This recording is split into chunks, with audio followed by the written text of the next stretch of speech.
তুফান, খুব ভয় পাইছি রে। তো মানুষজন অনেক কথাই বলবে, আসলে আমি সবসময় মানুষের কথা কোনো সময় কান দেই না।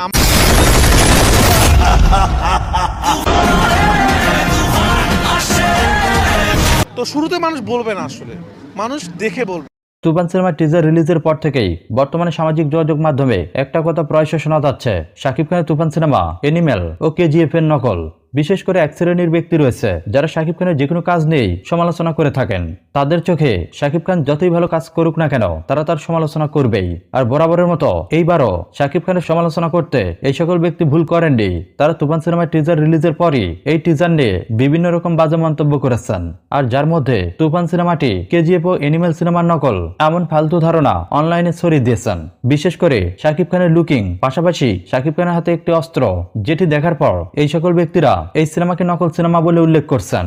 তবে সবচেয়ে অবাক করা বিষয়, শাকিব খানের তুফান সিনেমায় অ্যাকশন আনার জন্য পরিচালক রাহান রাফি এই সব কিছুই ব্যবহার করেছেন। এর পাশাপাশি তুফান সিনেমার গল্পে এনিমেল বা কেজিএফ এর কোনো কিছুই নেই। যদি কোনো ব্যক্তি তুফান সিনেমা দেখার পর এনিমেল বা কেজিএফ এর গল্পের সাথে কোনো রকম মিল খুঁজে পায়, তাহলে পরিচালক রাহান রাফি সেই ব্যক্তিকে 1 কোটি টাকা পুরস্কার দিবেন।